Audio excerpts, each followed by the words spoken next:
నీవే కదా స్వామి ఇంటికొచ్చింది, నిద్రలో నేనుంటే తలుపు తట్టింది, నా బాల్యం నాకిచ్చే అంటూ గజల్ శ్రీనివాస్ గానం ఆహుతులను అలరించింది. కాకినాడ సూర్యకళ మందిరంలో ఆదివారం సరస్వతి గాన సభ గజల్ చారిటబుల్ ట్రస్ట్ ఆధ్వర్యంలో గజల్ శ్రీనివాస్ 40 వసంతాల గజల్ గాన ఉత్సవం నిర్వహించారు. ఈ కార్యక్రమానికి సరస్వతి గాన సభ కార్యదర్శి వేపకాయల రామకృష్ణ స్వాగతం పలికారు. సరస్వతి గ్రామ సభ అధ్యక్షులు డాక్టర్ ముళ్లపూడి నాగేశ్వరరావు అధ్యక్షత వహించగా డాక్టర్ గజల్ శ్రీనివాస్ ముఖ్య అతిథిగా పాల్గొన్నారు. కార్యక్రమంలో భాగంగా డాక్టర్ గజల్ శ్రీనివాస్ సరస్వతి గానసభ జీవితకాల అధ్యక్షుడు కొమ్మిరెడ్డి శ్రీరామ నరసింహరావు, గౌరవ అధ్యక్షురాలు పెద్దాడి సూర్యకుమారి, అధ్యక్షుడు డాక్టర్ ముళ్లపూడి నాగేశ్వరరావు, ఉపాధ్యక్షుడు లక్కరాజు సత్యనారాయణ, కార్యదర్శి పి రామకృష్ణ తదితరులు జ్యోతిని వెలిగించి ప్రారంభించారు. గజల్ శ్రీనివాస్ మాట్లాడుతూ 125 సంవత్సరాలు నిర్విరామంగా సాంస్కృతిక కార్యక్రమాలు నిర్వహిస్తున్న సరస్వతి గానసభలో తాను గానం చేయడం తనకు దక్కిన గౌరవంగా పేర్కొన్నారు. ఈ సందర్భంగా ఆయనను సన్మానించారు. అనంతరం గజల్స్తో పాటు భక్తి గీతాలను తనదైన శైలిలో ఆలపించారు. అదేవిధంగా గజల్ శ్రీనివాస్ సరస్వతి గానసభకు తెలుగు మహాసభలను పురస్కరించుకుని వారి ట్రస్ట్ తరపున సరస్వతి గ్రాండ్ సభ కార్యవర్గానికి పురస్కారాన్ని అందించారు. ఈ కార్యక్రమంలో సరస్వతి గానసభ కార్యవర్గ సభ్యులు సిహెచ్ సత్యనారాయణ, సీతాపతిరావు, ఆనంద్ శర్మ, చావలి సూర్యకుమారి, కాశీ విశ్వనాథ్ తదితరులు పాల్గొన్నారు.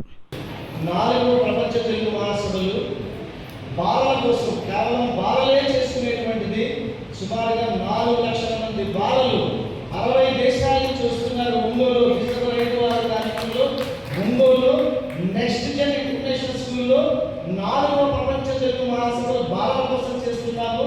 ఆ తర్వాత నెల రోజుల తర్వాత జనవరి 9, 10 తారీఖులలో మారిషస్లో 5వ ప్రపంచ తెలుగు మహాసభలు చాలా ఘనంగా నిర్వహించుకుంటున్నాం.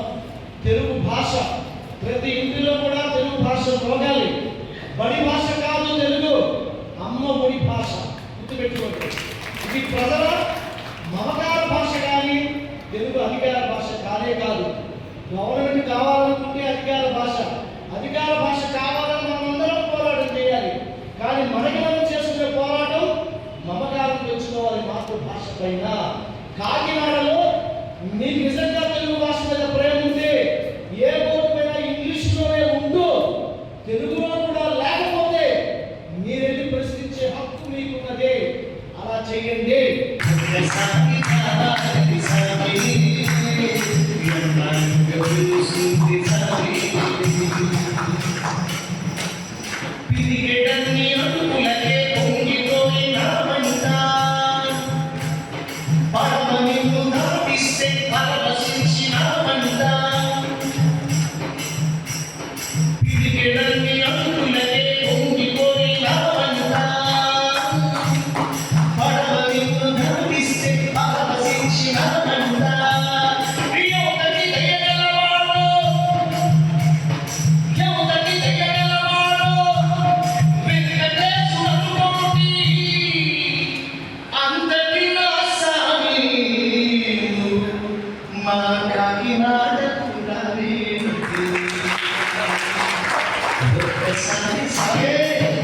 Sorry.